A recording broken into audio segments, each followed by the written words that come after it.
Union of journalist RUJ Pakistan का पेशावर से शुरू होने वाला ट्रेन मार्च लाहौर रेलवे स्टेशन पहुंच गया। इस हवाले से हमें तफसीलात से आगाह कर रहे हैं हमारे नुमाइंदे शफीक जट।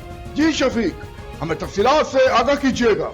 जी बिल्कुल, regional union of journalist RUJ Pakistan का पेशावर से शुरू होने वाला ट्रेन मार्च लाहौर रेलवे स्टेशन पर पहुंच गया। लाहौर और गिरदोनवा के सहाफ़ियों ने फूलों की पत्तियां निछावर करके कायदीन का वालहाना इस्तकबाल किया। ट्रेन मार्च की क़यादत RUJ पाकिस्तान के मरकजी सीनियर नायब सदर Tahir Ahmed Shah, secretary general Abad, Mughal secretary इतलाआत शहजाद नकवी, सदर सेंट्रल पंजाब मियाँ शाह आलम बोदला और नायब सदर मिर्जा कैसर फरूक कर रहे थे।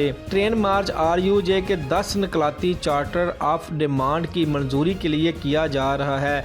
इस पर अमन ट्रेन मार्च का बुनियादी मकसद इलाकाई सहाफ़ियों के जायज़ मुतालबात को वफाकी और सूबाई हुकूमतों के सामने पेश करना, इनकी अहमियत को उजागर करना और इनके हकूक़ व तशख़्ख़ुस को उजागर करना है। फ़रोज़वाला, शुखपुरा, फ़ारुखाबाद, कसूर और गिरदोनवा से सैकड़ों इलाकाई सहाफ़ी मौजूद थे। ट्रेन मार्च 10 नवंबर को लाहौर से मुल्तान के लिए रवाना होगा, जो मुख्तलिफ शहरों से होता हुआ कराची में 13 नवंबर को इख्तिताम पजीर होगा। शफीक जट, नुमाइंदा फैज़ न्यूज़, फ़ारुखाबाद। बहुत शुक्रिया शफीक, हमें तफसीलात से आगाह करने के लिए।